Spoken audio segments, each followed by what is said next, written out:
அனைவருக்கும் வணக்கம். சிலம்பத்தில் கால்வழி சுற்றுக்கள், கால் வழியாக நம்ம கையில் கம்பு மாற்றுற மெத்தடை இப்போ நம்ம பார்க்க போகிறோம். நம்ம ஏற்கனவே ஒரு கையிலேருந்து இன்னொரு கைக்கு கம்பு மாற்றுறது எப்படிங்கிறத பார்த்துருவோம்.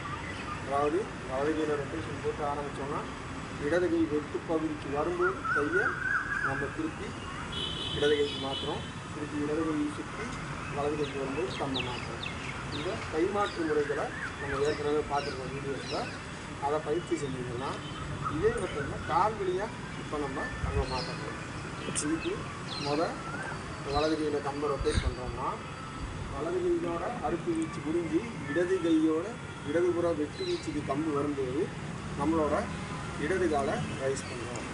ரைஸ் பண்ணி இந்த இடது காலுக்கு அடிப்புறமாக கம்பை கொண்டு போய் இடது பக்கம் வெட்டு வீச்சு முடியும் போது நம்ம இடது கையில் நம்ம வாங்கிக்கிறோம்.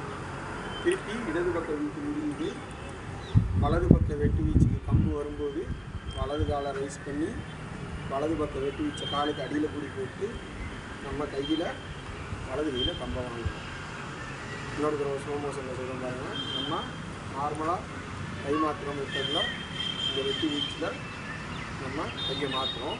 இதே மெத்தட் தான் வலது பக்க வீச்சு முடிஞ்சு இடது பக்க வெட்டுக்கு வரும்போது இடது காலை தூக்குறோம்.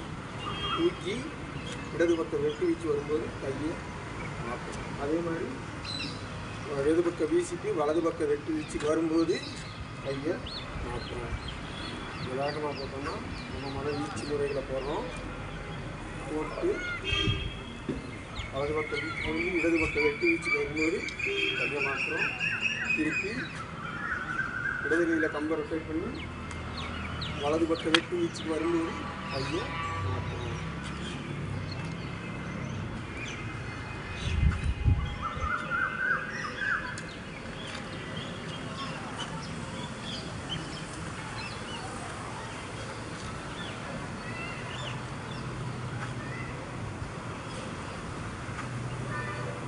நன்றி.